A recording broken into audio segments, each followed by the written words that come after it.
I was born in Centerville, Indiana, which is a tiny little town by Richmond.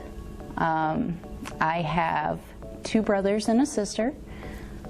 I am the baby of the family.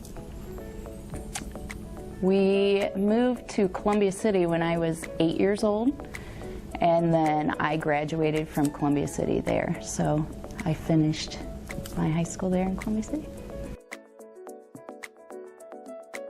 I went to IPFW. My undergraduate degrees are psychology and criminal justice. And I had originally planned on going on for my PhD in psychology. That didn't happen. I ended up having kids at that time and plans changed. So then I went into social work instead. But undergrad was at IPFW.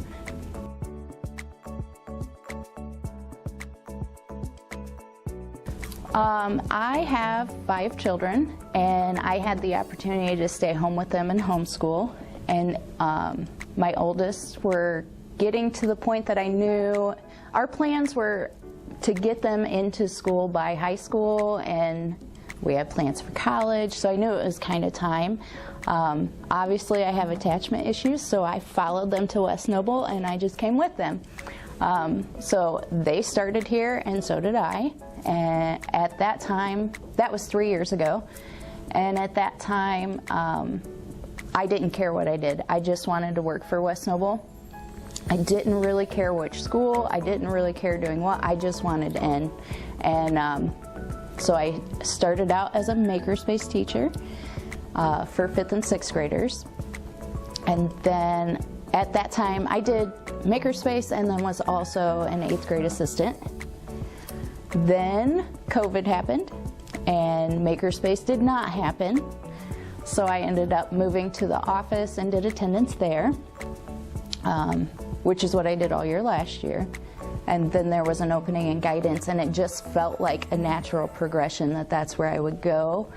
My background was social work. I've always worked with kids. I've always worked with teenagers, middle schoolers. It just felt natural that that's where I would go.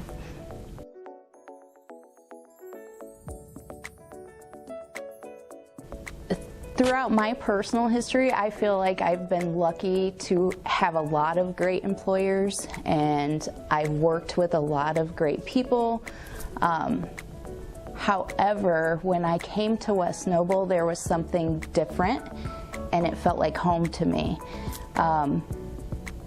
And my kids say the same thing. There's just a different feel here. My coworkers, it feels like family, and it feels like this is where I belong.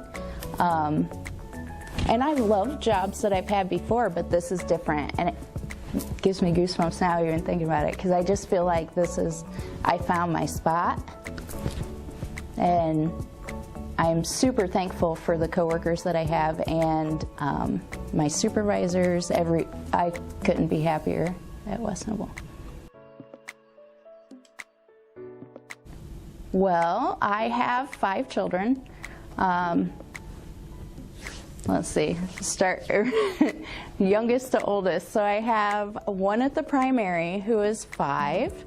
I have a 4th grader at the elementary.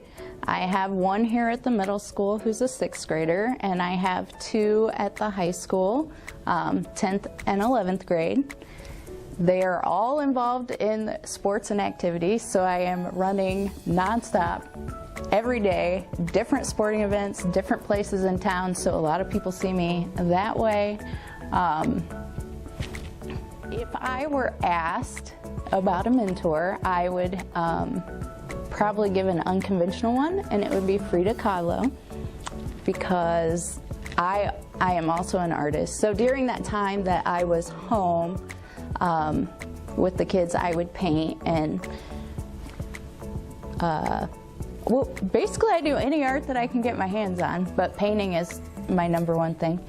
But I love her. I feel like she is strong, and she is strange, and she is beautiful, and she's unabashedly herself. And if I were to name a mentor, it would probably be Frida Kahlo. If I had advice to give to anyone, it is just to live authentically and with integrity. I feel like it makes your life a whole lot simpler. If I'm the same person with every person that I meet, if I act the same to you, to the kids, to my family, to my parents, it is so much easier just to be authentically you.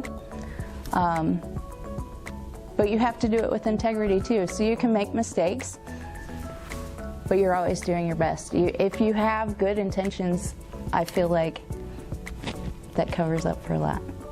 So that's my only advice. Live authentically with integrity.